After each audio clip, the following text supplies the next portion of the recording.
2024 жылы 6 қазанда сіз Қазақстанда атом электр станциясын салуға келісесіз бе деген сауал бойынша республикалық референдум өтеді. Референдум учаскесінде осы учаске бойынша тізімге енгізілген азаматтар, сондай-ақ есептен шығару туралы куәліктерін ұсынған адамдар дауыс бере алады. Шет мемлекеттердегі Қазақстан Республикасының өкілдіктері жанындағы референдум учаскелері бойынша сайлаушылар тізімдеріне тиісті шет мемлекетте тұратын, немесе ұзақ мерзімді шетелдік іс-сапарда жүрген, сондай-ақ шет мемлекетке жеке шақыру бойынша қызметтік, іскерлік және туристік сапарға келген азаматтар учаскелік сайлау комиссиясына өтініш жасаған жағдайда және олардың Қазақстан Республикасының азаматы деген жарамды паспорты болса енгізіледі.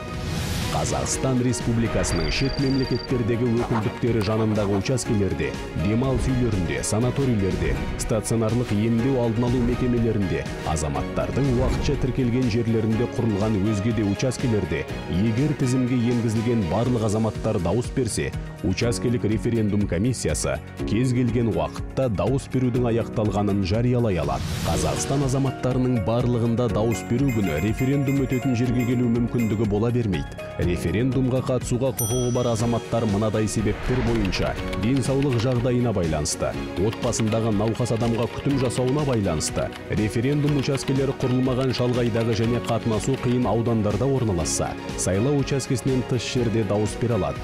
Мұндай жағдайларда азамат тұрғылықты жер бойынша дауыс беру туралы жазбаша өтініш бере алады.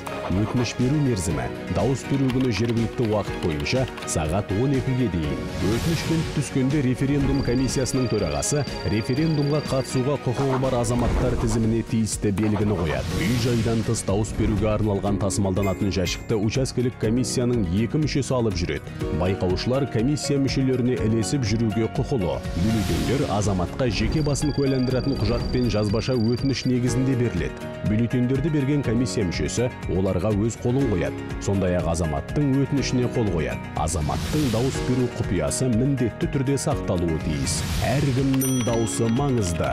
Қазақстан Республикасының орталық референдум комиссиясы.